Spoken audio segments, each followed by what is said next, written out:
Assalamu alaikum everyone. This is Imran's Virtual Academy.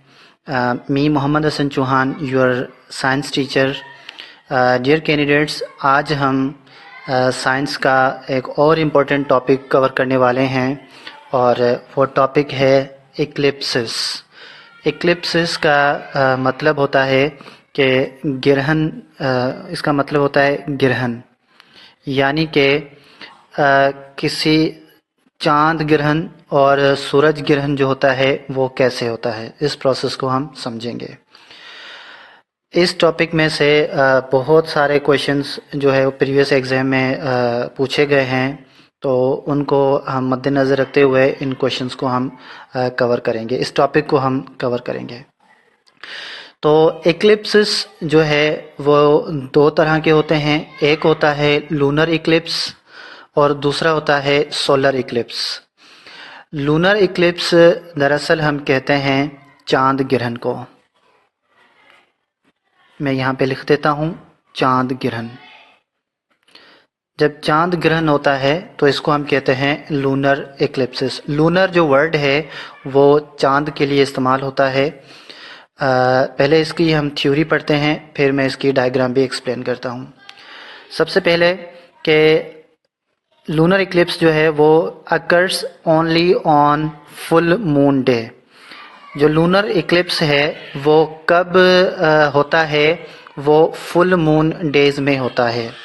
यानी कि जैसे हम देखते हैं ना कि मंथ के स्टार्ट में जो मून होता है वो हमें पहले छोटा नज़र आता है, फिर उसके बाद थोड़ा बड़ा नज़र आता है, फिर बड़ा नज़र आता है। इस तरीके से मून की जो शेप है वो गोल हो जाती है, ठीक है।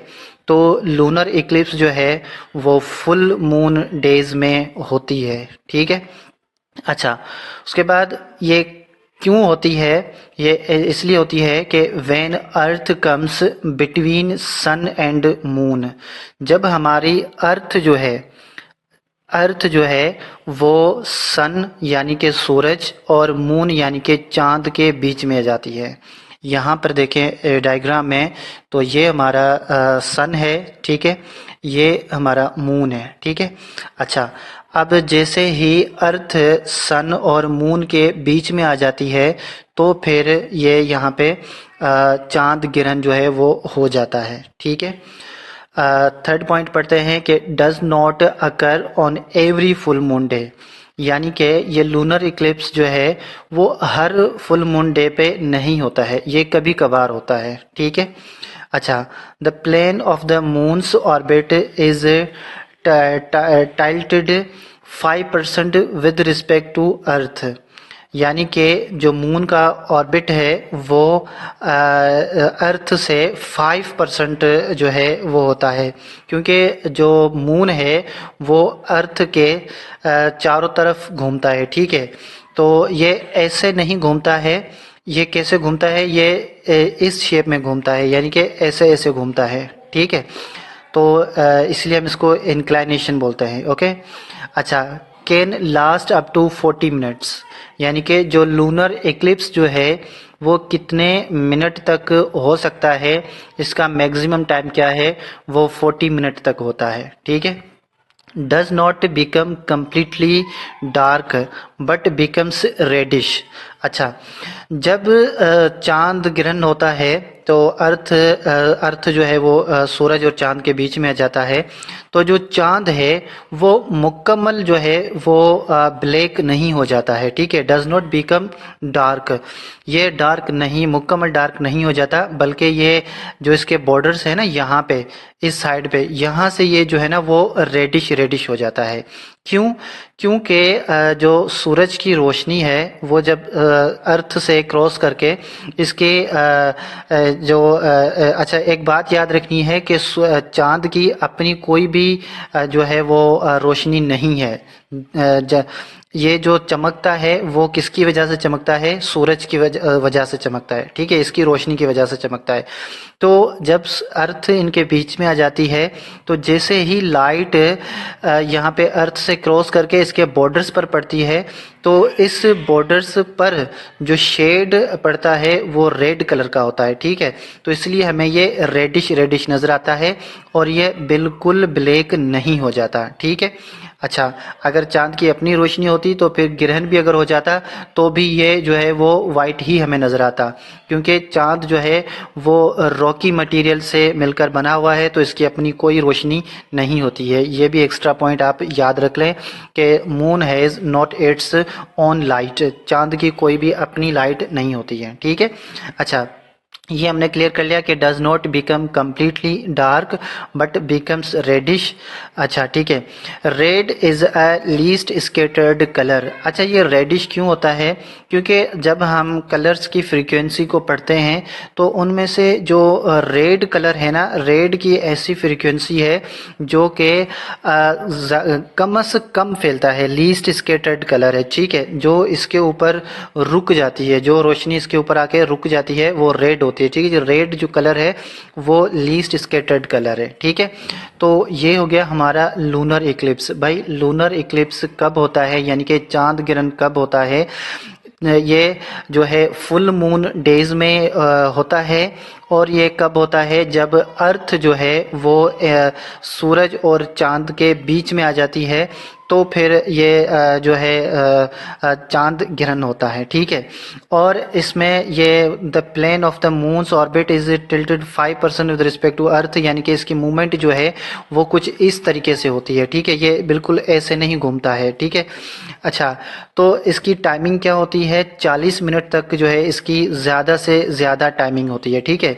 और चांद जो है वो कम्प्लीटली डार्क नहीं हो जाता है क्योंकि इस पे इसकी अपनी रोशनी नहीं होती है। जब इसके ऊपर सूरज की रोशनी पड़ती है यहाँ पे बॉर्डर्स में तो ये जो है हमें रेडिश रेडिश नज़र आता है, ठीक है।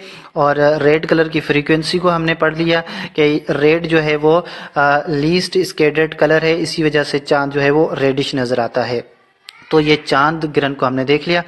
अब हम देखते हैं सोलर इक्लिप्स। सोलर इक्लिप्स किसको कहते हैं? सूरज ग्रहण को कहते हैं। तो मैं यहाँ पे लिख लेता हूँ सूरज ग्रहण, ठीक है। अच्छा, सोलर हम किसको कहते हैं? सन को कहते हैं, सूरज को कहते हैं। सूरज पे ग्रहण कब लगता है, ठीक है। तो पहले थ्योरेटिकल देखते हैं, फिर हम इसकी डायग्राम को भी एक्सप्लेन कर लेंगे कि भाई occurs only on new moon day. ये कब अकर होता है? सूरज ग्रहण कब होता है? जब ये न्यू मून डे पे होता है, जब मून जो है वो पैदा हो रहा होता है, ठीक है। तब उन दिनों में जो है ना ये मून जो है वो सोलर इक्लिप्स होता है, सूरज ग्रहण होता है, ठीक है। न्यू मून डे पे होता है। अच्छा, ये क्यों होता है कि when moon comes between earth and sun. भाई जब मून जो है वो अर्थ और सन के बीच में आ जाती है। लूनर इक्लिप्स यानी कि चांद का ग्रहण कब लगता है? जब अर्थ इनके बीच में आ जाता है, ठीक है। तो जब मून जो है इनके बीच में आ जाता है, ये मून है, ठीक है, ये मून जब अर्थ और सन के बीच में आ जाता है तो फिर जो है वो क्या होता है? ये सोलर इक्लिप्स हो जाती है, ठीक है। अच्छा, फिर not on every new moon day, ये हर न्यू मून डे पे नहीं होता है, कभी कभार होता है, ठीक है। अच्छा, due to the inclination of the moon's orbit. अच्छा, अभी जो मैंने यहाँ पे भी ये इंक्लाइनेशन का टर्म यूज़ किया था, इस चीज़ को मैं यहाँ पे आपको एक्सप्लेन करता हूँ कि हम सब मिसाल के तौर पे जो हमारी अर्थ है, ये हमारी अर्थ है, ठीक है। मैंने इसको ई से रिप्रेजेंट किया, ये हमारी अर्थ है, ठीक है। और जो मून है वो यहाँ पे हमारा मिसाल के तौर पे मून है, ठीक है। जो मून है वो अर्थ के चारों तरफ घूमता है, तो हम समझते हैं कि जो मून है वो इस तरीके से घूम रहा है। इस तरीके से मून जो है वो घूम नहीं रहा होता है, मून जो है बल्कि इस तरीके से घूमता है, ठीक है। इस तरीके से, इस शेप में जो है ना वो घूमता है। तो यहाँ पे हमारा सन होता है, ठीक है। अब इस सर्किल में कभी मून यहाँ पे हो जाता है, कभी मून यहाँ पे आ जाता है, ठीक है। जब मून बीच में आ जाता है तो फिर क्या होता है, सूरज ग्रहण हो जाती है, ठीक है, due to the inclination of the moon's orbit. अच्छा, कैन बी पार्शियल और टोटल, यानी कि ये जो सोलर इक्लिप्स जो है वो पार्शियल भी हो सकती है, हो सकता है, और जो है ये टोटल भी हो सकता है, यानी कि बिल्कुल अंधेरा भी हो जाता है और कभी कभी जो है ना वो बिल्कुल अंधेरा नहीं भी होता है। तो सोलर इक्लिप्स के मेन पॉइंट्स, मोटी मोटी बातें अगर हम याद करें तो वो क्या हैं कि it occurs only on new moon day.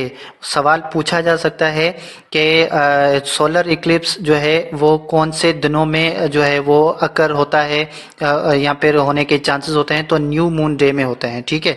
अच्छा, व्हेन मून कम्स, कब होता है ये कि when moon comes between earth and sun, जब चांद जो है ना वो अर्थ और सन के बीच में आता है तो फिर सूरज ग्रहण होता है, ठीक है। Not on every new moon day, हर न्यू मून डे पे ये नहीं होता है, कभी कभार होता है। By due to the inclination of the moon's orbit, इसके मून्स की जो इंक्लाइनेशन है ना, इसकी मूवमेंट जो मैंने बताई आपकी, इसकी वजह से जो है ना ये हर न्यू मून पे जो है ना वो ग्रहण नहीं होता है, ठीक है। उसके बाद कैन बी पार्शियल और टोटल, यानी कि ये कंप्लीटली सोलर सूरज ग्रहण भी हो सकता है और पार्शियली भी हो सकता है, ठीक है। तो ये हमारा टॉपिक हमने क्लियर कर लिया इक्लिप्सेस को। ये इसके मेन पॉइंट्स हैं, इनको आप देख भी लें और अपना टॉपिक को तैयार कर लें। Thank you very much.